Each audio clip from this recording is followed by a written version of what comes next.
नमस्कार दोस्तों, स्वागत है आपका स्टडी फॉर सिविल सर्विसेज में। वीडियो को पूरा देखिए। कोई भी आपका फीडबैक है, कोई सजेशन है, तुरंत वीडियो में कमेंट करके जरूर बताइए। अच्छा लगे तो वीडियो लाइक जरूर कर लीजिए और ऐसे वीडियो लगातार फ्री में पाने के लिए चैनल को तुरंत सब्सक्राइब कर लीजिए और बेल आइकन को जरूर टैप कर लीजिए ताकि आगे भी सारे वीडियो आपको मिलते रहे। यूट्यूब में फॉलो करते हैं तो प्लीज ये वाला फ्री टेलीग्राम चैनल जरूर ज्वाइन कर लीजिएगा। सारे नोटिफिकेशन, सारे अपडेट यहीं पे आते हैं, ध्यान रखिएगा। स्टडी फॉर सिविल सर्विसेज का कोई भी पेड ग्रुप अगर आपको ज्वाइन करना है तो सिर्फ 8564809690608975238055 यही नंबर है हमारे, सिर्फ जहां पे कॉल या व्हाट्सएप कर सकते हैं।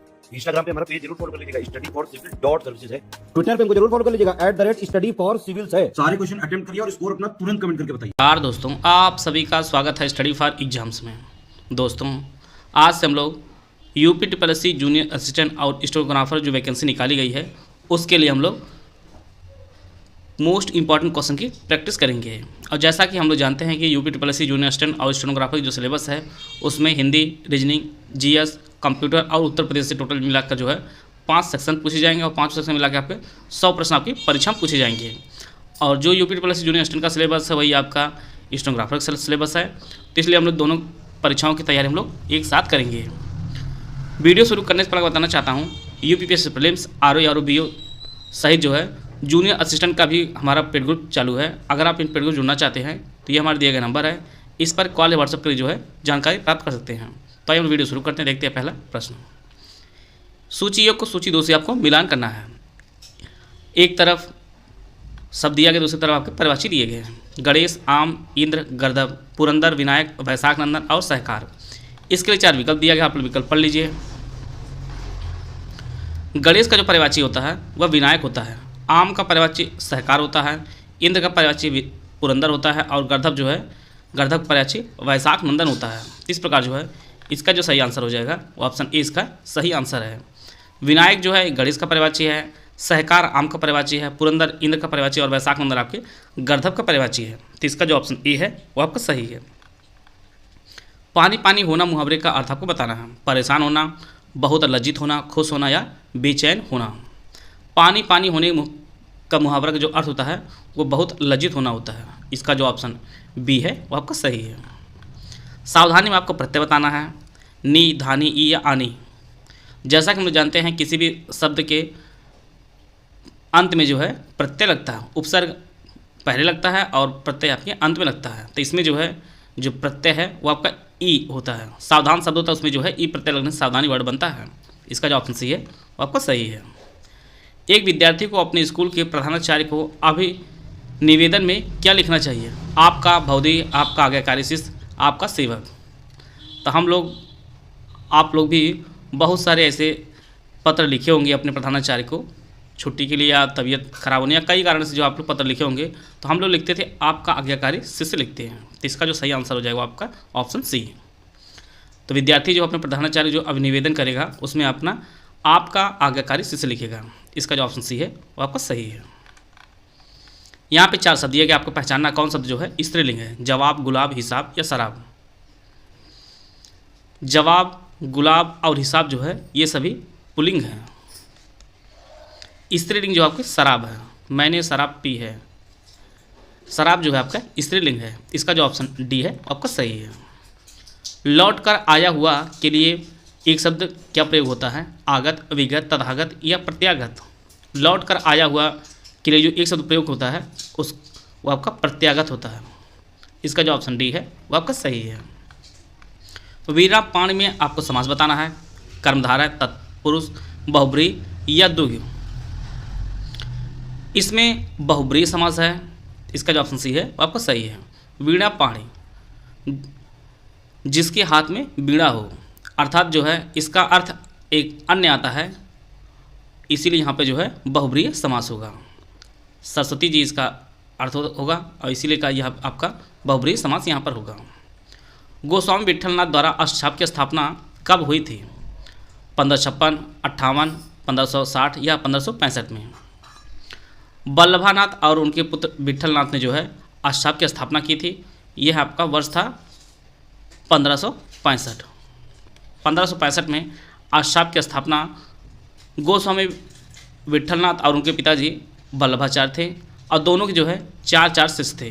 टोटल जो है 8 शिष्य थे और इसी कारण जो है अष्टछाप इसे कहा गया था। और अष्टछाप का जहाज जो है ये सूरदास जी को कहा जाता है। अष्टाप का जहाज सूरदास जी कहा जाता है, कई बार परीक्षाओं में पूछा भी गया है। इसमें जो है वल्लभाचार्य के 4 शिष्य थे, जिनमें कुंभन दास, सूरदास, परमानंद दास और कृष्णदास थे, और 4 जो शिष्य थे वह विठलनाथ के थे, जिनमें गोविंद स्वामी, नंददास, छीत स्वामी और चतुर्भुज दास। तो टोटल जो है 4 शिष्य थे, गोस्वामी विठलनाथ के और वल्लभाचार्य के। और इसकी जो स्थापना वर्ष 1565 में इसकी स्थापना हुई थी अष्टाप की। आते हैं अगला प्रश्न लोग। आपको पहचानना है कौन सा एक जो है ओष्ठ ध्वनि नहीं है, प, भ, ध या फ। ओष्ठ ध्वनियों में आपका प आता है, भ आता है और फ आता है। धा जो है यह ओष्ठ ध्वनि नहीं आता, यह जो आपका दंत में आता है, दंत में आता है। तो इसका जो ऑप्शन सी है वो आपका सही है। प, फ, ब, भ, म ये सभी जो आपके ये ओष्ठ में आते हैं, धा जो आपका दंत में आता है। यहाँ पर आपको पहचानना कौन जो है पार्वती का पर्यायवाची नहीं है, गिरिजा, पद्मा, शैलजा, शिवानी। पार्वती के जो पर्यायवाची है उनमें अंबिका, शैलजा, आर्या, गौरी ये सभी जो है, शिवानी ये सभी पार्वती के पर्यायवाची हैं। पद्मा जो है यह पार्वती का पर्यायवाची नहीं है, पद्मा जो है यह लक्ष्मी का पर्यायवाची है। और लक्ष्मी जो अन्य पर्यायवाची में इंदिरा, भार्गवी ये सभी जो है आपके लक्ष्मी की पर्यायवाची हैं। तो इसका जो ऑप्शन बी है वो आपका सही है। पद्मा जो है ये पार्वती की पर्यायवाची नहीं है। शैलजा, शिवानी और गिरिजा ये सभी पार्वती की पर्यायवाची हैं। जिस समस्त पद में पूर्व या उत्तर पद की बजाय किसी अन्य अर्थ की प्रधानता होती है उसमें कौन सा समास होता है, बहुब्रीहि, तत्पुरुष, अव्ययी भाव या द्वंद्व समास। तभी इससे पूर्व बताया गया आपको जो अन्य अर्थ की जो प्रधानता होती है उसमें आपका बहुब्रीहि समास होता है। इसका जो ऑप्शन ए है वो आपका सही है। जैसे आपका चंद्रशेखर हुआ, चंद्रशेखर जिसके शिखा पर चंद्र हो, दशानन हुआ जिसके 10 सिर हो।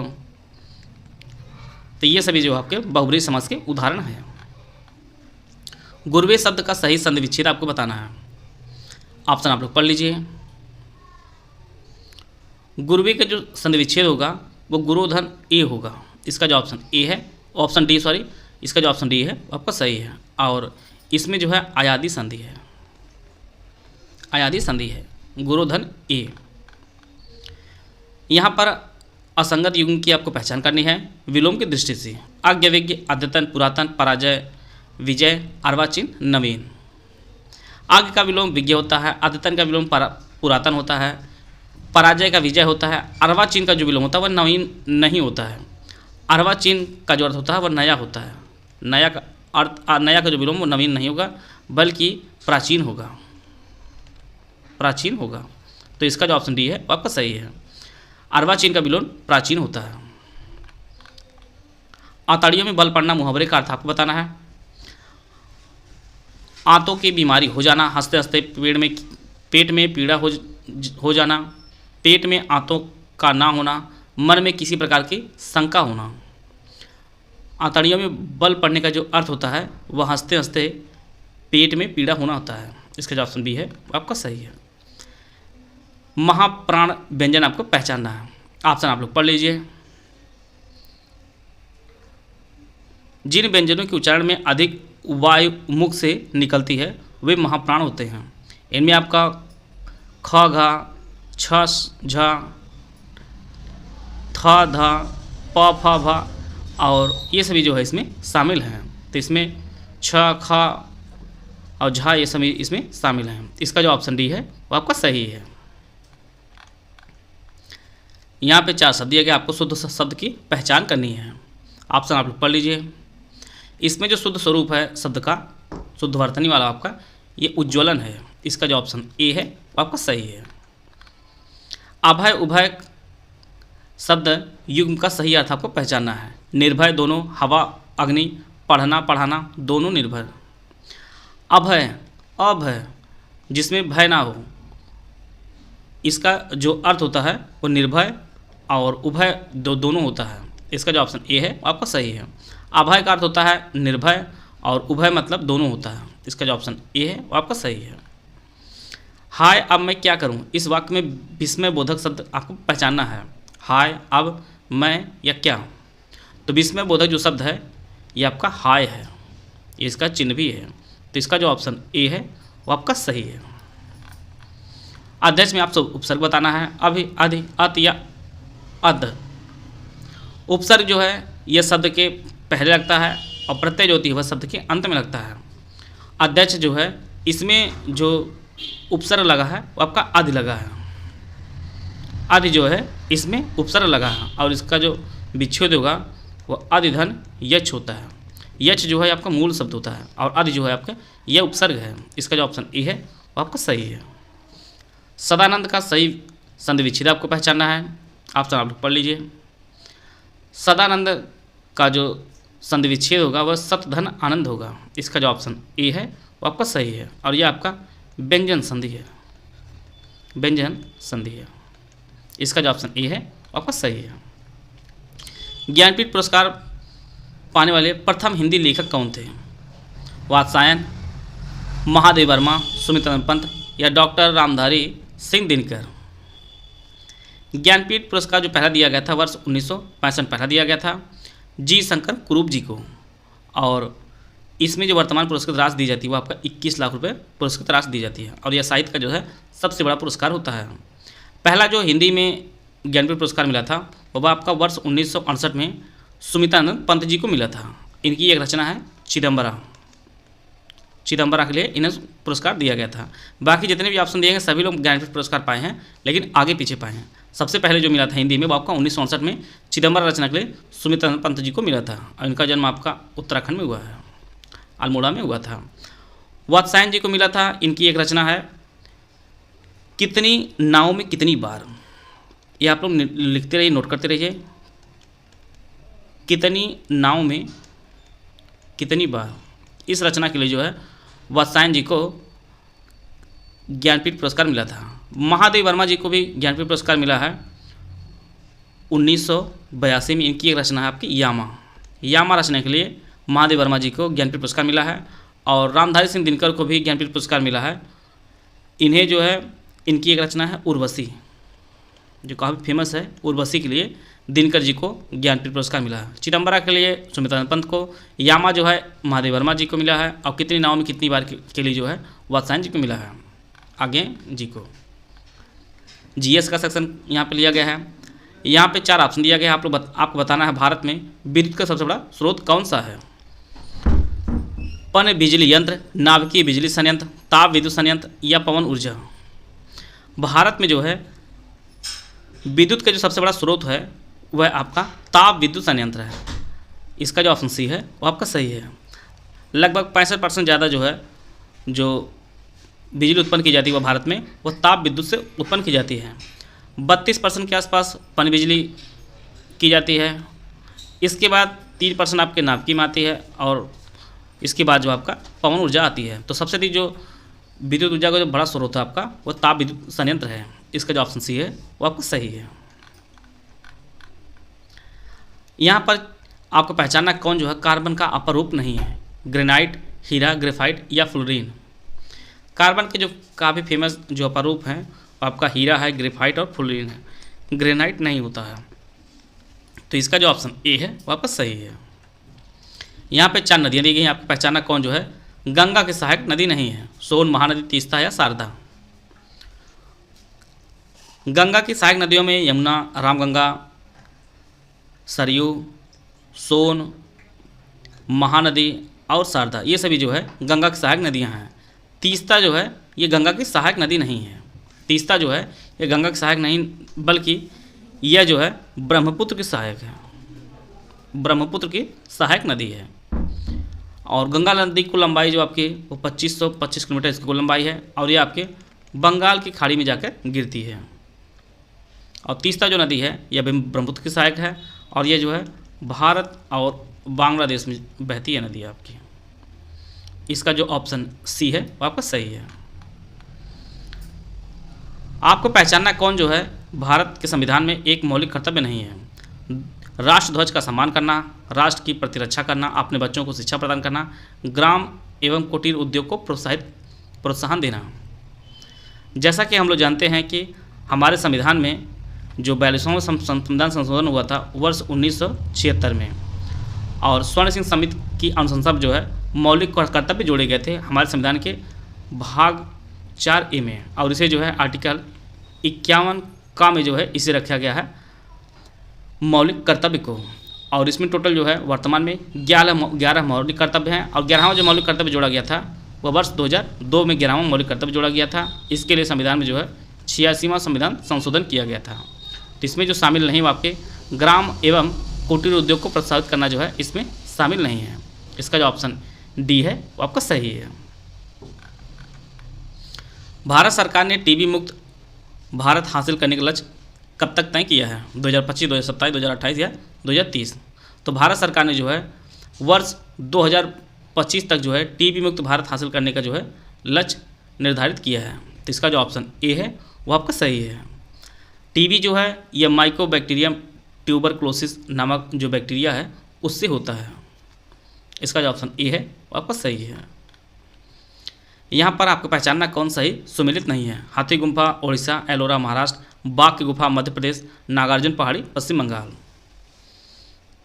हाथी गुम्फा ये आपके उड़ीसा में स्थित है, एलोरा जो गुफा आपके महाराष्ट्र में स्थित है, बाघ की जो गुफा मध्य प्रदेश में, नागार्जुन पहाड़ी ये आपके पश्चिम बंगाल में नहीं बल्कि यह जो है यह बिहार में स्थित है। यह जो है बिहार के जहानाबाद एक ज़िला है वहाँ पर स्थित है। तो इसका जो ऑप्शन डी है वो आपका सही है। निकट दृष्टि दोष को किससे ठीक किया सकता है? उत्तल लेंस प्रयुक्त करके, अवतल लेंस प्रयुक्त करके, समतल अवतल लेंस प्रयुक्त करके या समतल कांच प्रयुक्त करके। निकट दृष्टि दोष जो है जिसे अंग्रेजी में मायोपिया कहा जाता है, यह शब्द भी आप लोग नोट कर लीजिएगा। कई बार परीक्षा में शब्द जो है निकट दृष्टि दोष की जगह पर मायोपिया ही आता है, तब वहाँ पे बच्चों को दिक्कत होती है। ये समझ में नहीं आता ये निकट दृष्टि दोष पूछा जा रहा है या दूर दृष्टि दोष पूछा जा रहा है। निकट दृष्टि दोष में जो है करीब की चीज़ें आपको साफ दिखाई देती हैं और दूर की चीज़ें आपको नहीं दिखती हैं। जो दिखता है उसी को दोष कहा जाता है और इसे दूर करने के लिए जो है निकट के लिए हम अवतल लेंस प्रयोग करते हैं। अगर आपको दूर दृष्टि है तो उसके लिए उत्तल लेंस का प्रयोग किया जाता है। प्रश्न में आपके निकट दृष्टि पूछा जा रहा है तो इसमें आपका अवतल लेंस का प्रयोग किया जाता है। वन्य जीव संरक्षण अधिनियम किस वर्ष पारित किया गया था? 1972, 1986, 1988 या 1996 में? वन्य जीव संरक्षण अधिनियम भारत में जो है वर्ष 1972 में पारित किया गया था। पशुओं को जो है शिकार से बचाने के लिए, साथ में पौधों की सभी प्रजातियों की रक्षा करने के लिए इसे पारित किया गया था वर्ष 1972 में।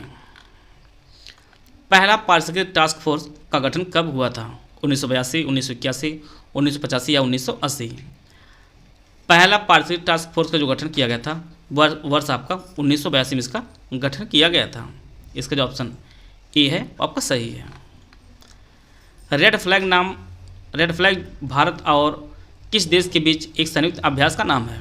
चीन, सऊदी अरब, संयुक्त राष्ट्र अमेरिका या जापान?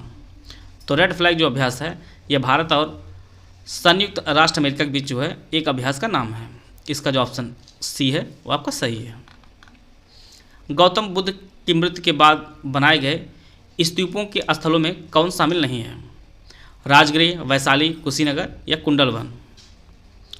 गौतम बुद्ध की मृत्यु के बाद जो है इनके स्तूप बनाए गए थे। इन स्थलों में आपका राजगृह, वैशाली, कपिलवस्तु, अल्लकप्पा, रामग्राम, वेथापीड़ा, पावा, कुशीनगर और पिप्पलवन जो है इसमें शामिल था। लेकिन इसमें जो है कुंडलवन जो आपका शामिल नहीं था। इसका जो ऑप्शन डी है वो आपका सही है। तो इसका जो ऑप्शन डी है वो आपका सही है। मथुरा शैली का विकास किस नदी किनारे हुआ है? सतलज, गंगा, यमुना या गोदावरी? तो मथुरा शैली का जो विकास हुआ है ये आपके यमुना नदी किनारे हुआ है। इसका जो ऑप्शन सी है वो आपका सही है। सल्तनत कालीन प्रमुख करों के संदर्भ में आपको पहचानना कौन सा ही जो है सुमेलित नहीं है? उसर मुसलमानों से लिया जाने वाला भूमिकर, खराज गैर मुसलमानों पर भूमिकर, हक ए सर्व सिंचाई कर, जकात गृह कर? उसर जो है मुसलमानों से लिया जाने वाला भूमिकर था, खराज जो है गैर मुसलमानों पर भूमिकर था, हक ए सर्व आपके सिंचाई कर था, जकात जो है यह गृहकर नहीं था। जकात यह इस्लाम में एक तरह का दान था। यह जो है एक तरह का दान था जकात। बाकी जो सभी सुमेलित हैं। इसका जो ऑप्शन डी है आपका सही है। उत्तर प्रदेश के प्राचीन नगरों के नामों के संदर्भ में आपको पहचानना कौन सा जो है सही से सुमेलित नहीं है। प्रतिष्ठानपुर झांसी, झूसी, ये झूसी है। ऋषिपत्तनम सारनाथ, कान्यकुब्ज कन्नौज, महोत्सव नगर अयोध्या। प्रतिष्ठानपुर जो है यह प्रयागराज में जगह झूसी है, उसे कहा जाता था। ऋषिपत्तनम ये सारनाथ कहा जाता है। कान्यकुब्ज प्राचीन नाम था कन्नौज का। अयोध्या का जो प्राचीन नाम था वह जो है महोत्सव नगर नहीं था, वह आपका अजायस नगर था। अजायस जो है ये अयोध्या का पूर्व नाम था और यह आपके सरयू नदी किनारे स्थित है। तो इसका जो ऑप्शन डी है वो आपका सही है। आप लोग अपने कॉपी में इस प्रकार जो है प्रत्येक प्रश्न में आप लिख लीजिए और आप लोग वीडियो रोक कर जो है आंसर आप लोग देखते रहिएगा। आपको जो भी सही लगे उस प्रकार से देते रहिए। फिर लास्ट में व्याख्या दी जाती है, तो उससे आप लोग अपना आंसर सही भी कर सकते हैं और जो आंसर आपको सही लगे उसको सही कर लीजिए और जो गलत हो उसको गलत करिएगा। लास्ट में काउंट होने पर आप देखेंगे तो हमारी जो है कट पीट कर 60 में से कितने प्रश्न आप लोग के सही हो रहे हैं। आपके 20 होंगे, 30 होंगे, 35 होंगे, 40 होंगे, 50 होंगे, जितने भी प्रश्न आपके कट पीट कर सही हो आप लोग कमेंट बॉक्स में जरूर बताइएगा। तो इससे जो है हम लोग जितने भी टेस्ट छोटे छोटे टेस्ट कराए जाएंगे उनमें आप लोग अपने अंक जरूर बताया करिए और धीरे धीरे आप देखेंगे आपका इंप्रूवमेंट होता जाएगा और जल्दी आपको फुल एंड टेस्ट भी आपको प्रोवाइड कराया जाएगा। तो इससे जो है आपकी अपनी तैयारी का आकलन कर पाएंगे। तो इसका जो ऑप्शन डी है आपका सही है। एक तरफ प्रपात, दूसरी तरफ नदियाँ दी गई है, इसके संदर्भ में आपको पहचानना कौन सही सुमेलित नहीं है। शिव समुद्रम प्रपात कावेरी, चुलिया प्रपात चंबल, जोग प्रपात कृष्णा, धुआंधार प्रपात नर्मदा। शिव समुद्रम जलप्रपात जो है यह कावेरी नदी पर स्थित है और यह जो आपके कर्नाटक में स्थित है, कर्नाटक में स्थित है। इसी प्रकार से चुलिया चंबल नदी पर स्थित है, चंबल नदी पर स्थित है और यह आपके राजस्थान में है।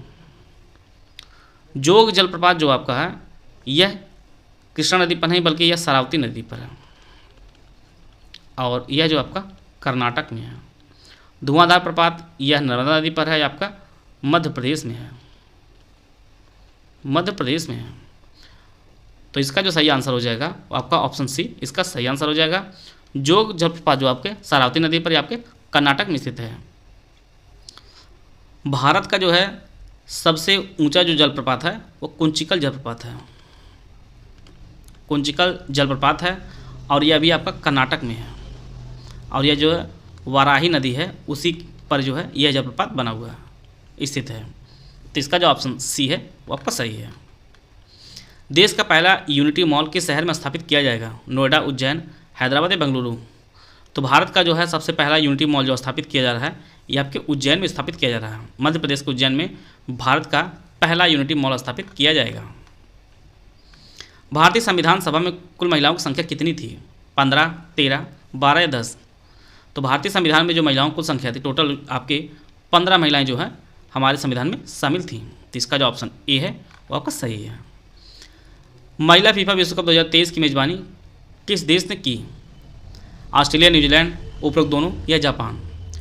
महिला फीफा विश्व कप 2023 की जो मेजबानी की गई है वो ऑस्ट्रेलिया और न्यूजीलैंड जो है संयुक्त रूप से इसकी मेजबानी किए हैं। इसके लिए जो इसका जो ऑप्शन सी है वो आपको सही है। भारतीय वनस्पति सर्वेक्षण मुख्यालय कोलकाता में स्थित है, आपको बताना है इसे कब स्थापित किया गया था? 1890, 1899, 1904 या 1916 में? तो इसे जो स्थापित किया गया था वर्ष 1890 में स्थापित किया गया था भारतीय वनस्पति संरक्षण मुख्यालय कोलकाता को। ये स्थित आपके कोलकाता में, इसकी स्थापना आपका वर्ष 1890 में की गई थी। भारत और नेपाल के बीच विवाद किस क्षेत्र को लेकर है? बनबसा, कालापानी, जोगबनी या रुपेडीहा? तो जो विवाद कारण है भारत और नेपाल के मध्य जो है यह जगह कालापानी, इसी को लेकर भारत और नेपाल के बीच जो है विवाद बना हुआ है। इसका जो ऑप्शन बी है वो आपको सही है। परम भागवत की उपाधि किस वंश के शासक धारण करते थे? गुप्त काल, सातवाहन, चोल या चालुक्य? तो परम भागवत की जो उपाधि है यह गुप्त काल के शासक जो है धारण करते थे। इसका जो ऑप्शन ए है वो आपका सही है। यहाँ पे 4 राजवंश दिया गया है, आपको जो है कालक्रम के अनुसार व्यवस्थित करना है। इसके 4 विकल्प है, आप लोग विकल्प पढ़ लीजिए। सबसे पहले जो है हर्यक वंश आया था। हर्यक वंश जो है सबसे पहले आया था। फिर इसके बाद नंद वंश आता है। नंद वंश के बाद आपका मौर्य आते हैं और मौर्य के बाद आपके शुंग आते हैं। तो इस प्रकार जो है इसका जो ऑप्शन बी है वो आपका सही है। सबसे पहले हर्यक वंश आता है, फिर नंद वंश आता है, फिर मौर्य वंश और अंत में आपके शुंग वंश आते हैं। तो इसका जो ऑप्शन बी है वो आपका सही है। पहले यांत्रिक कैलकुलेटर का क्या नाम था? ऑप्शन आप लोग पढ़ लीजिए। पहले यांत्रिक कैलकुलेटर जो नाम था वह पास्कलाइन था। इसका जो ऑप्शन डी है वो आपका सही है। माइक्रोसॉफ्ट द्वारा कौन सी ईमेल सेवा संचालित की जाती है? याहू मेल, आउटलुक, जीमेल या आईक्लाउड मेल? माइक्रोसॉफ्ट जो है यह ईमेल प्रोवाइड करता है, उसका जो नाम है वह आपका आउटलुक है। यह जो है माइक्रोसॉफ्ट द्वारा संचालित की जाती है। इसका जो ऑप्शन बी है वो आपका सही है। ईमेल एड्रेस के भाग यूजर नेम और डोमेन जो है चिन्ह द्वारा अलग किए जाते हैं। हैश टैग या @ या यह दोनों चिन्ह जो दिए गए हैं। तो ईमेल को जो है एक यूजर नेम होता है, एक डोमेन नेम होता है। इनको जो है @ से अलग कराया जाता है। इसका जो ऑप्शन बी है वो आपको सही है। सफारी, क्रोम, इंटरनेट एक्सप्लोरर आदि जो है इसे क्या कहा जाता है? Protocol, operating system, web browser या URL? तो ये सभी जो उदाहरण है ये आपके ऑपरेटिंग सिस्टम के उदाहरण हैं। सफारी जो है एप्पल में होता है, क्रोम आपका है, इंटरनेट एक्सप्लोरर है, ये सभी जो है यह ऑपरेटिंग सिस्टम के उदाहरण हैं। जीमेल में ईमेल अटैचमेंट का आकार कितना होता है? 10 MB, 15 MB, 25 MB या 40 MB? तो जीमेल में जो है ईमेल को अटैचमेंट जो आकार दिया गया है उसकी जो अधिकतम जो आकार होता है वो आपका 25 MB तक होता है। इसका जो ऑप्शन सी है वो आपका सही है। कंप्यूटर इमेज फॉर्मेट में PNG का पूर्ण रूप क्या होता है? ऑप्शन आप पढ़ लीजिए। PNG की जो पूर्ण रूप होता है वह पोर्टेबल नेटवर्क ग्राफिक्स होता है। इसका जो ऑप्शन सी है ऑप्शन डी है आपका सही है। पोर्टेबल नेटवर्क ग्राफिक्स जो है यह PNG का पूर्ण रूप होता है। मित्र उपाधि वाले राजाओं के सिक्के आइछत्र से प्राप्त हुए हैं। आपको बताना है आइछत्र जो है उत्तर प्रदेश के जिले से संबंधित है। बरेली, गाजियाबाद, गोरखपुर या वाराणसी? आइछत्र जो क्षेत्र है आपके बरेली क्षेत्र कहा जाता है। इसका जो ऑप्शन ए है आपका सही है। और यहाँ पर जो है मित्र उपाधि वाले राजा के सिक्के प्राप्त हुए हैं और यह क्षेत्र जो आता है आपका बरेली का क्षेत्र आता है। यहाँ पर 4 व्यक्ति दिए गए हैं। आपको बताना है कौन जो है उत्तर प्रदेश के मुख्यमंत्री नहीं रहे हैं। गोविंद बल्लभ पंत, हेमवती नंदन बहुगुणा, कृष्ण चंद्र पंत, नारायण दत्त तिवारी। तो इसमें जो है गोविंद बल्लभ पंत जी, हेमवती नंदन बहुगुणा और नारायण दत्त तिवारी ये सभी जो है उत्तर प्रदेश मुख्यमंत्री रहे। कृष्ण चंद्र पंत नहीं रहे। यह जो है केंद्रीय रक्षा मंत्री रहे पूर्व। तो इसका जो ऑप्शन सी है वो आपका सही है। उत्तर प्रदेश के राजकीय चिन्ह में कौन सा प्रतीक नहीं है? मछली, धनुष, तीर या मोर? उत्तर प्रदेश का राज्य चिन्ह है उसमें जो है मछलियाँ हैं, एक मछली है और धनुष है और तीर है, उसमें मोर नहीं है। इसका जो ऑप्शन डी है वो आपका सही है। राजकीय चिन्ह में मछली है, धनुष है और तीर है। तो इसका जो ऑप्शन डी है वो आपका सही है। रोजगार की दृष्टि से उत्तर प्रदेश सबसे बड़ा उद्योग कौन सा है? हथकरघा, चीनी, सीमेंट या चमड़ा? रोजगार से देखा जाए तो उत्तर प्रदेश जो सबसे बड़ा उद्योग है वो आपका हथकरघा उद्योग है। इसका जो ऑप्शन ए है वो आपका सही है। इसमें जो है सबसे ज़्यादा पॉपुलेशन जो है वो वर्क करती है। लखनऊ महोत्सव कब शुरू हुआ था? 1971-72, 1978-79, 1975-76, 1985-86? लखनऊ महोत्सव जो शुरू किया गया है, जो शुरू हुआ है आपका वर्ष 1975-76 में शुरू हुआ है। इसका जो ऑप्शन सी है वो आपका सही है। इसे जो प्रत्येक वर्ष जो है आयोजित किया जाता है उत्तर प्रदेश की राजधानी लखनऊ में।